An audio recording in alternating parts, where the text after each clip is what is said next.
your statement just then, I want to try something, as far as I can tell, is the motto of all weavers. I want to try something. Let's figure this out.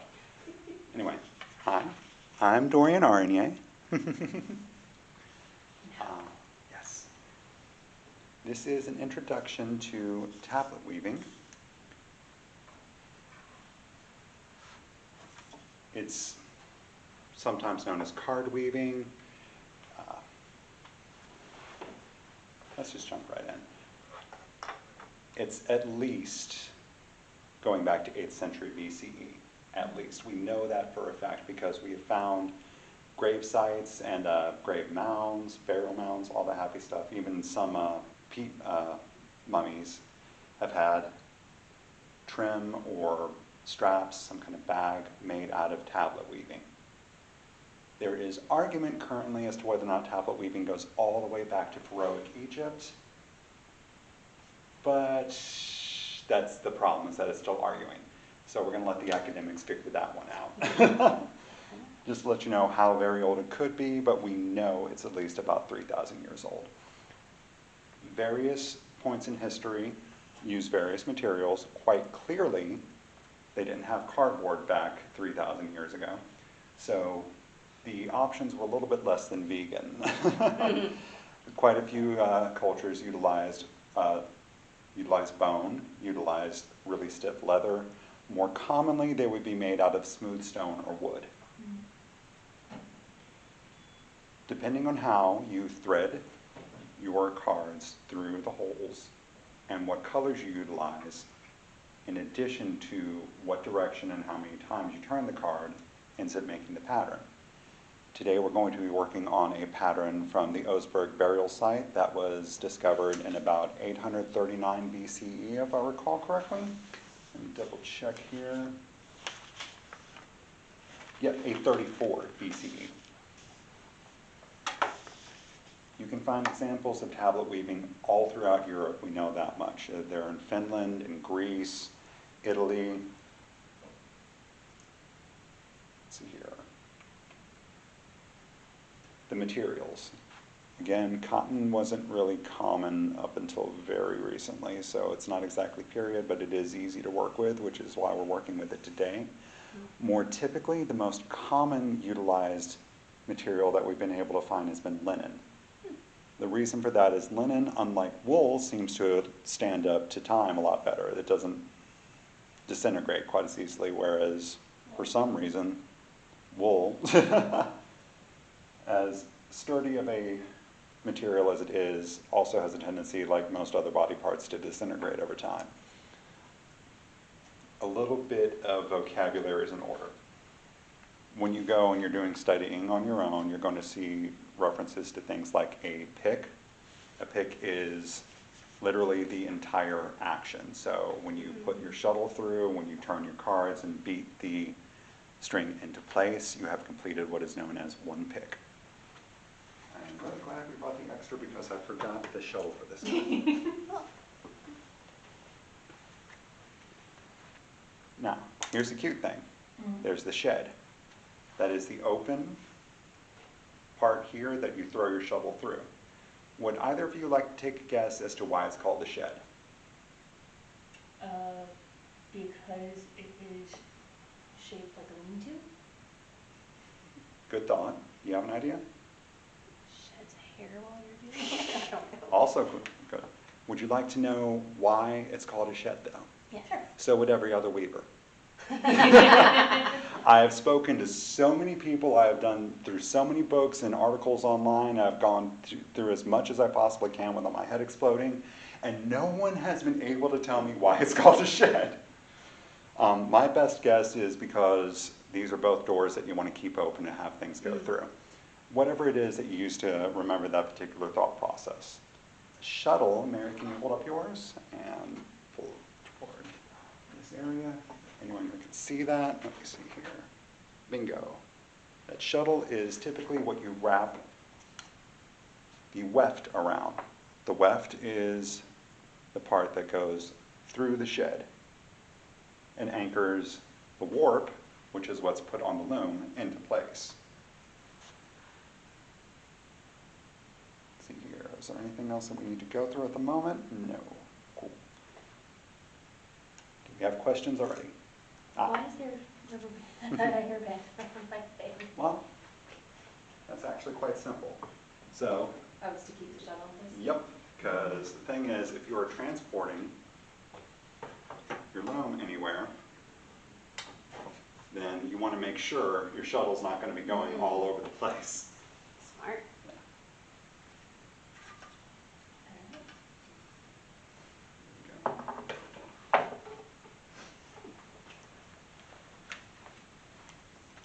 Okay. When you're a beginner, it's important to start simple. Believe it or not, this is one of the simplest patterns out there.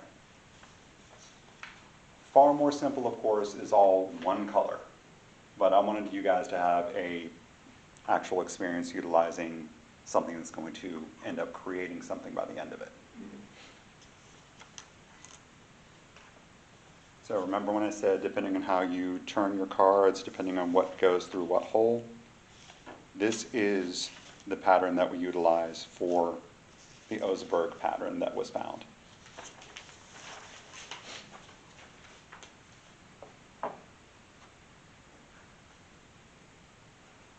Teach about threading cards real quick. This is a commonly used card in modern day. It's considered a beginner's piece because it has everything labeled and color-coded, which means that you can easily see when you're working what is where, because like let's say with that, you can see the blue, or sorry, orange in this case, very easily as you're turning, so you know that all your cards are in the position you want them to be. If you notice on your threading diagram, got a layout that matches the holes of the cards. And also you've got these lovely little indicators down here of S and Z, or Z if you're from the United States.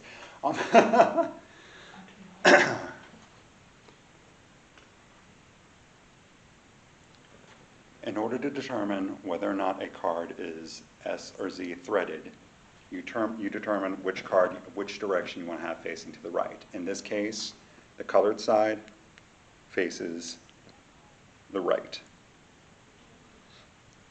I want you to imagine for a moment the letters S and Z. Hold your example card up with the colored side facing to the right. There you go. Draw the letter S or Z in your mind. So if you've got here going S or Z, the slant of the letter indicates which direction you need to go.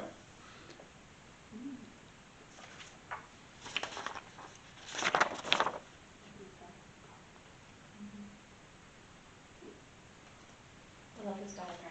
It's very useful. I get so Yes. confused with S and Z, but this is good. Another way to think of it, really simple, is that Z goes in right to left, S goes in left to right. So think of it that way. There are several diagrams that exist out there that rather than showing S and Z, they just show how the card is meant to be slanted. Because when you have it on your loom, you will see that it slants according to whether it was threaded through the front or the back. If either of you want to come up and take a closer look at that, feel free.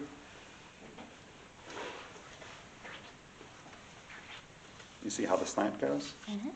This one was threaded S, so it's slanting kind of to the right. This one was threaded with a Z, so it's slanting toward the left. And so they're going kind of into each other. Correct. Okay.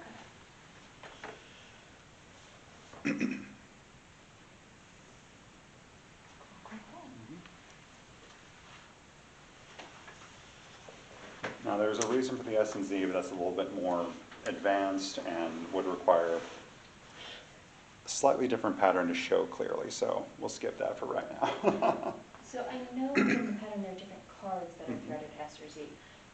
Are there any more complex patterns that will call for the same card to be threaded in both directions, or is No. that not it? That will never happen, because if you were to do it that way, the, the warp will twist and tangle on itself, and the card will not move after possibly 2 turns. Okay. More likely after just a single turn now. That makes sense. So every So card will it's always going be to be threaded one way or another. entirely S or entirely Z. What we're working with, I'm sorry, okay. What we're working with is known as an all-forward pattern. That's why it's one of the simple ones. What this means is your cards will always be moving by turning them forward. So whatever you're doing, you're going to keep moving them forward up until things get too twisted and you need to start going the opposite direction. We'll catch up to that in a moment. So just let out the tension through the end. That is also an option. What are you doing and why are you doing Like this? the idea of the box line is because you have that as an option, whereas you don't in the core. Well, not entirely true, but for the most part, yes. I can show you at one point how to deal with that as well. I think that's a more advanced thing. Oh yeah, we'll do it at the end of the class. Okay. Now, Mary, yours has already started, but if you want to come around here and take a look, Okay. this is how you begin things. Now, you make sure your shed is open. Mm-hmm. Pull your string through. You want to leave at the beginning about 4 inches. There's a reason for this, and I'm about to show you. Because a lot of people wonder how it is you start something like this and it doesn't just unravel as you go.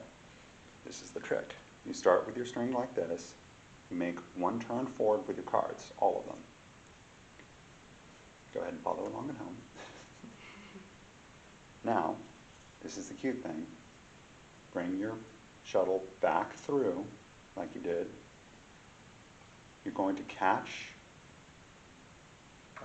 about 1 inch of thread.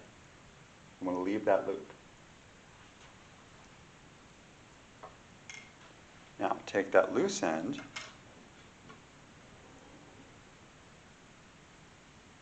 pull it through. You with me so far? Turn the cards forward again. Oh, you want to pull the loose end all the way through. Oh. Yes. Careful now. Too far? Yeah, you're good. You still want to leave that 1 inch loop, but you want to pull the loose end so that's all the way through. Good. Show that again. You've got that 1 inch loop there. And I'm going to leave that, but pull that. You see? Yes. Okay. Turn your card forward again.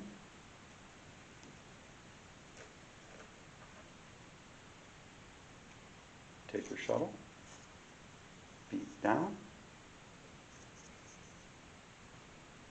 pull, just like you normally would. Now we're going to do that twice more. Other direction too. Oh, I'm pulling. Yes. Yeah, looks like you've already completed your loop there. You're cool. Okay. Yeah, so pull back through, pull your shuttle back through. No, The other side. yeah, there you go. Okay. You want to leave that loop like you did last time. Okay. Now, take your loose end, set it on top. Am I going through? Yes. Okay. Through and one. Mhm. Leave it on top, also leave the loop. Turn your cards forward.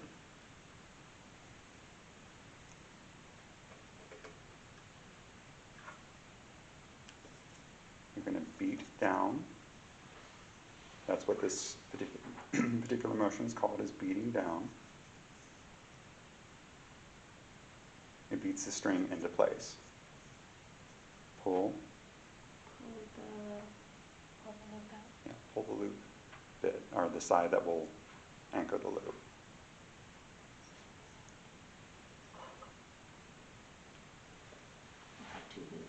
That'll be fine. Hmm. You should try and pull this thing. No worries, no worries. You're pulling this, so you're pulling them against each other, so if there's just There you go. not. The knot is fine. Period. Exactly. That is something I want people to understand. One, first and foremost, mistakes are period. They are acceptable. Do not feel bad or like you've done wrong or like there's any real problem with it, especially when you're starting. You just have to remember that there are people out there, even today, confidently doing this incorrectly. And they are getting away with it and even selling their materials.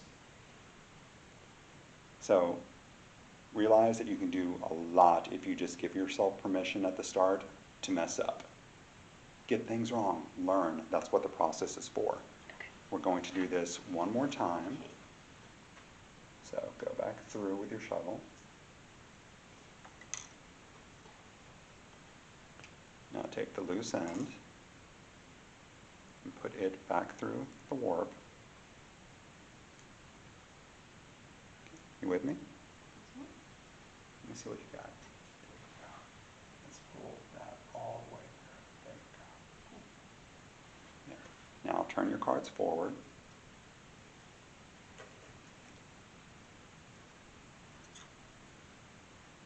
Beat down.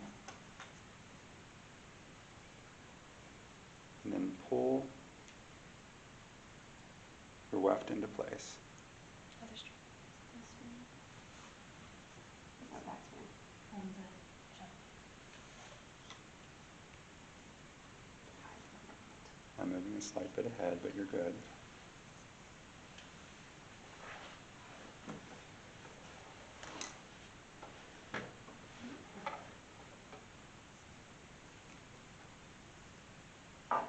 Now what you have done here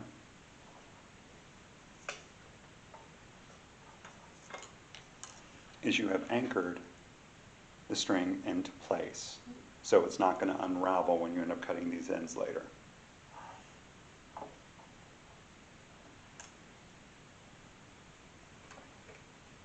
Right. Now to continue, is everybody up to speed currently? Okay. To continue, you don't have to worry about this loose end anymore. You can just let that hang. And you continue as normal. Pull your shuttle through.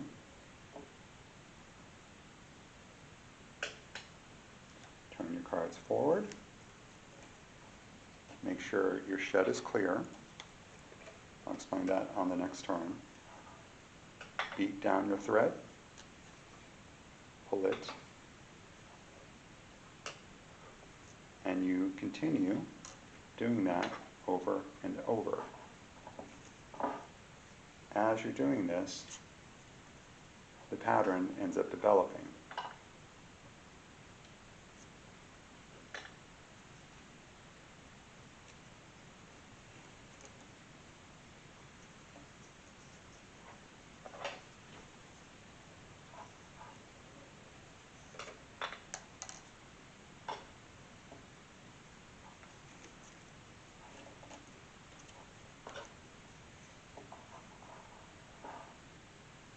In this case, let's see here.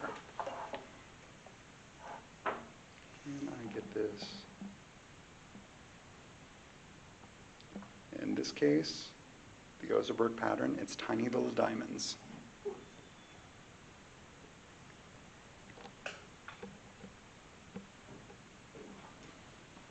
All right, what I was saying about opening the shed. When you are working,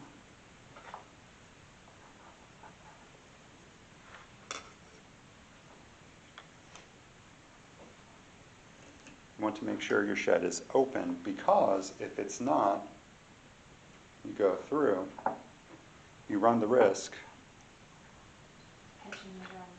catching threads, jumping warp pieces. So all you have to do is slide your finger in up at the edge of the cards here where they all meet. Slide down so that you have a nice open area to work with.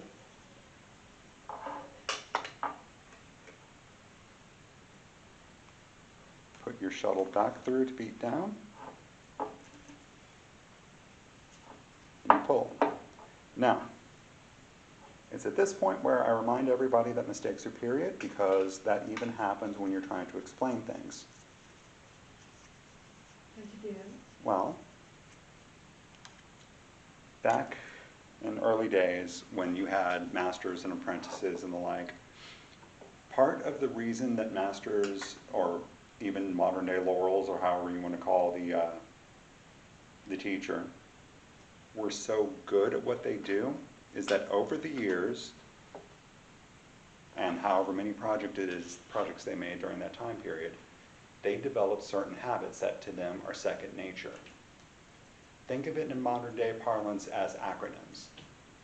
Whatever industry you work in, you have some acronym that to you makes complete and utter sense, and then you use it unthinkingly in day-to-day conversation. You have everyone look at you like, what did you just say?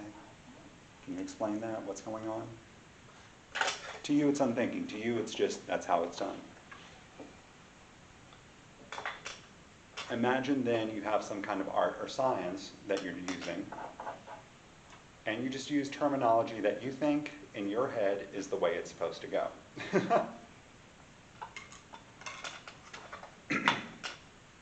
Or you use a technique in your head that is just second nature, or even subconscious at this point.